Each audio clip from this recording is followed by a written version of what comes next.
had people over, her friends commented how beautiful it was and how much they loved it. So over time, my mother also came to think it was very beautiful.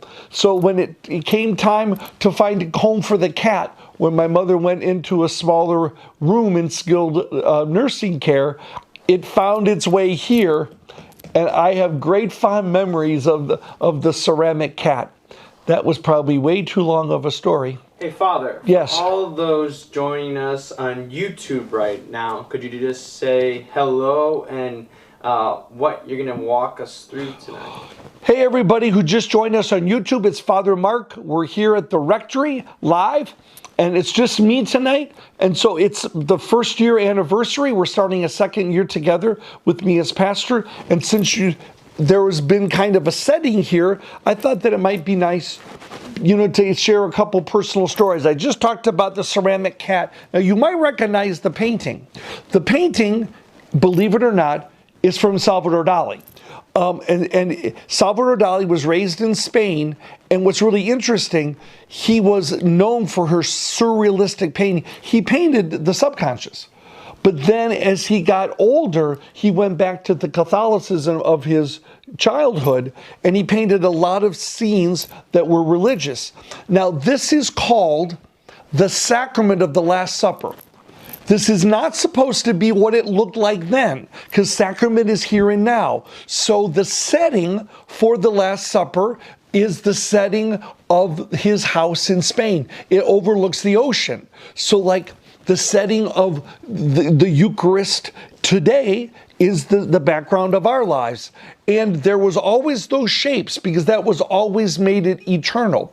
You could see that there is one of the 12 apostles is in yellow. That is for Judas, who was a coward.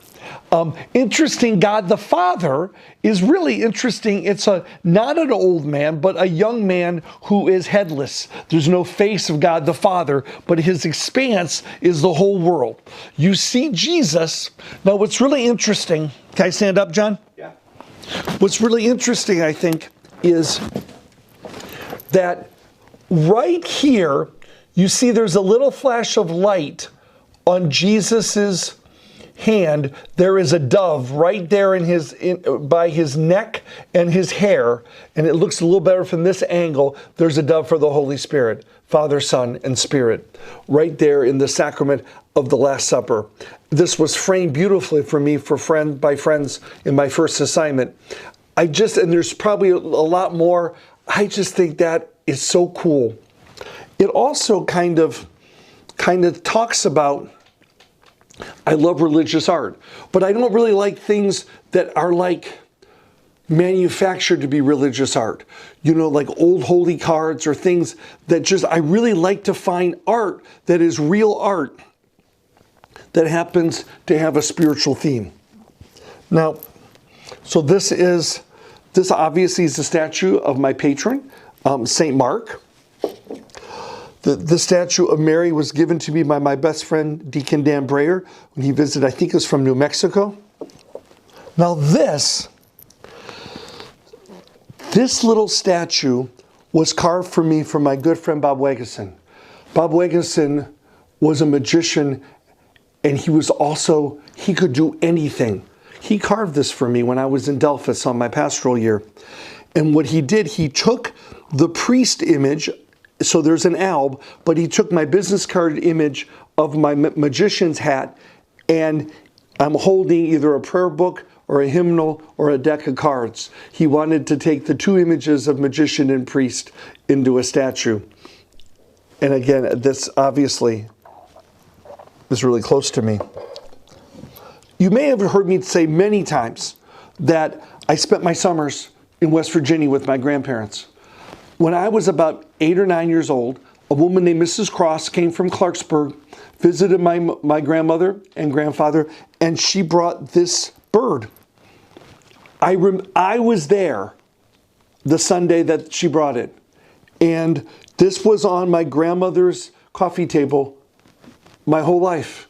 And so when she died, I wanted the bird. Isn't it funny? It's oftentimes not the expensive things, but just things. It's the art, and I just happened to be there. So a little bit of my grandmother is here as well.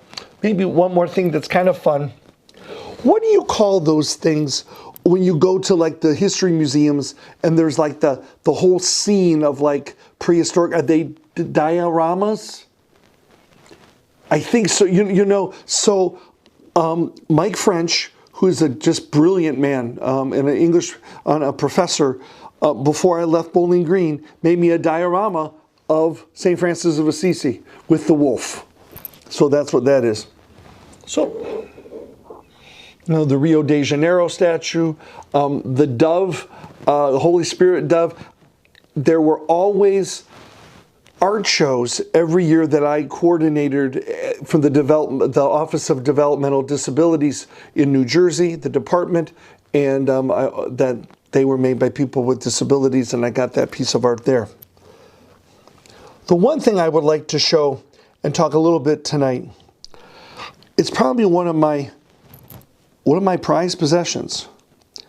2 years ago, I was back in Lansdale, Pennsylvania, and there was a magic shop there, and the guy was a furniture maker or a furniture seller, and he knew Amish woodworkers.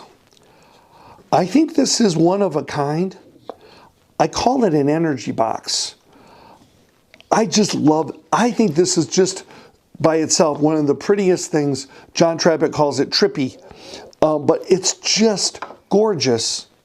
It's just simply a wooden box and lid, and it has this cube with different colors. And what I love about this is just reminds me, all these colors are church. Each one of these, I call this an energy box, and I'll show you that in a moment.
off to make sure that we're not being lazy and we're being, careful so that we don't have to go backwards.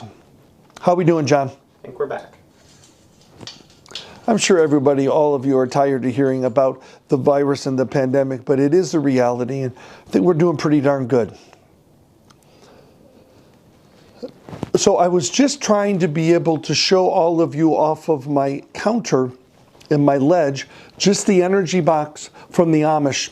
All Brian's going to do, it's not that major, but I think it's just beautiful and kind of cool. So Brian, what you're going, I think that's red, so I think I saw it. So just put a color up top, show it to the camera, put the lid on.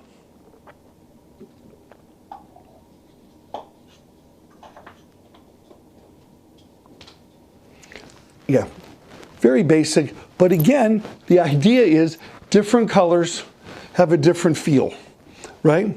So Brian, primarily both you and John are here with me live, but then people at home as well. I don't know. It just seems crazy.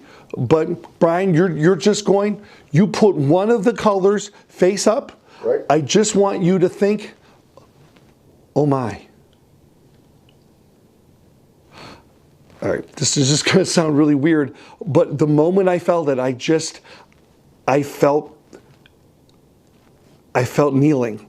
I just felt like I was going to I just got a feeling of people kneeling, of me kneeling, of penitence, of being sorry.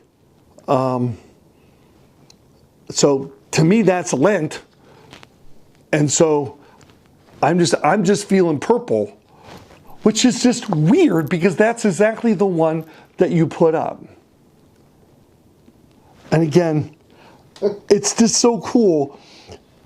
It's freaky. As you know that I turned 60, but I think as you get older, you can kind of share things that you found along the way. And I'm so glad that you got to be able to see my wooden energy box. So I'm going to put this after tonight back into my office. It's going to be there permanently. So if you visit the office and you would like to see it for yourself, just ask me. It will be fun. So I think I'm completing the little tour of my mantle. Unless you have any questions on those, we can look to Brian for the questions of the day. Or any comments or questions on any of those things from either one of you or anybody online? Mr. G? No. Because see, without Father Dave, they want more groundhog stories. Yeah. Some of what we could talk about are things that certainly we've talked about in a lot of these sessions, and one is, you talked a little bit when we lost our video signal. When will we get back together for meetings at church? We're scheduled on Tuesday. Right now, again, the governor is just saying that we've really spiked like crazy. So our plan all along has been the day after Labor Day, which will be September the 8th. That's what we're planning to be able to have meetings, still asking people to social distance. We had our first staff meeting, the leadership team meeting, that was not in church. All this time we had been spread out in church, but Mary Miller, wears a hearing aid, and other members, on staff, have trouble with hearing. And the door, but I feel like this is Mr. Robinson's neighborhood. Someone's at the door. Is it Ryan with the high school kids?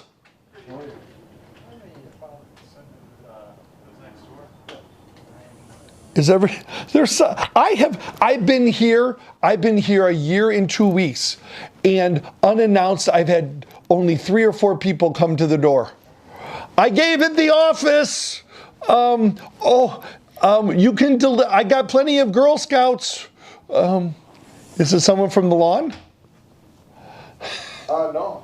My neighbor? Yeah, it was your neighbor. Did I do something wrong? Nobody needs to talk to you when we're done. Okay. Uh-oh. That's hilarious. So September the 8th. Then we had our first staff meeting, in a conference room. We spread out, and it was nice. So that's what we're hoping for. If you're not comfortable coming back to church, everyone, we're doing our best. There have been people that expressed real concern is that why haven't I, as pastor, just mandated everyone to wear a mask and say that anybody coming in, you just will be refused. Well, the governor did the strongest ask for masks tonight, but he still, even now when he's saying everyone should wear one in public, he didn't say you'll be arrested if you don't. And neither has the bishop said that. So we as a staff, I don't think, have been comfortable refusing people entrance into their church if they won't wear a mask. But we've been over 90, I think we've been like at 90%. And so there's a lot of different people feeling a lot of different things about masks in church and the virus. So we have been trying to invite and gather our whole parish and all the different diversity. So we are continuing to really request and ask and encourage as many people as possible to do all kinds of things to keep people safe. But remember, the bishops of Ohio have given us dispensation from the attendance at Mass and the obligation, for an indefinite period of time until this is over. So if you're not comfortable, I'm sorry, that it's not comfortable for you. But if you're not comfortable the way we're doing, and then let's continue to be able to view at home. And Father Dave will continue to go to the Holy Family Center parking lot directly after the 4:30 Saturday and 9:30 Sunday Mass with communion for those watching online that can join us there. So that's the best. We continue as a leadership team to feel that's where we feel is the best to go. Father, can you tell us a little bit about the Holy Hours for Healing that we have coming up and then when the next one is? So a few weeks ago, when the protests started to happen throughout the country after George Floyd's death, so many of our brothers and sisters throughout the country took to the streets to be able to tell us all, please pay attention to that video. We've been telling you for years that police have been unfair and that there is a lot of racism and prejudice and just abuse that's happening to people, not just of race, and that is a real thing. And if you don't think racism is real, I don't think that you've really been honest in your own heart. And I think no matter who you are and what race you are, I think it's just part of human nature in any age, but especially in our country. Slavery ended not that long ago. 160 years is not that long that people were actually owned by other people.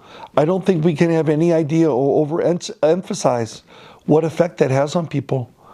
And so I think people were telling us, pay attention. That's what I think. It wasn't just about George Floyd, my opinion, but it was a please. This is the time for us to be able to call attention. Now, did some of the protests go too far and there was violence and things? Of course. But that's human nature as well. So, in response, a few weeks ago, we said we need to do something. But we're Catholic. And we all know that what heals things is prayer and God's help. And each one of our hearts changing individually, that affects change for the whole. So we had an hour of adoration of the Blessed Sacrament and prayer for healing of individuals, of racism, of big things of our nation, of our church. And we just thought the best thing was to take it to God. We are going to make that a monthly prayer service in our parish to be able to come together every month and just pray for healing. As you probably have been seeing in some of my bulletin columns, our parish leadership team has really encouraged me over the last few months as pastor to say, Father, what's your vision? What is our vision right now? The mission of every Catholic church is to bring people to Jesus Christ. But what is our mission at this time of St. Pat's of Heather Downs? and together with the staff, we're really feeling called to gather and heal. And so we want to gather people, every month to be able to pray for healing. That's what's going to change. That's what's going to change the world. It's going to change our church. It's going to change the nation. Going to change us as a parish. And God is the one who brings healing. So we had a great time. The next one will be on Thursday, August 6th. And then from then on, it'll be the third Monday, throughout the year. And just simple.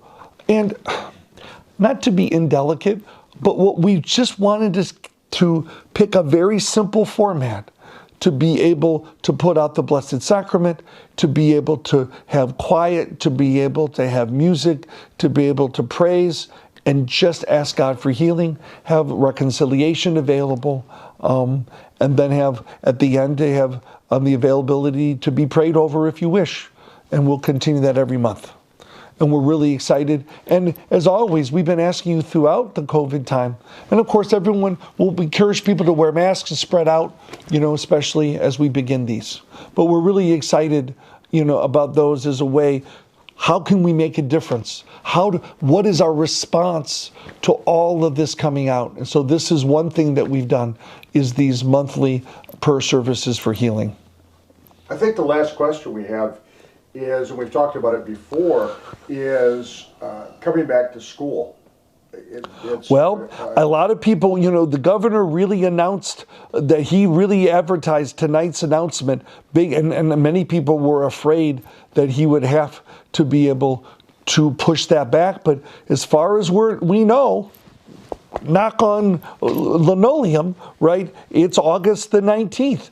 We have been working all summer to prepare the classrooms. As far as I know, any storage unit that took up space on the floor is all going to be up on the walls.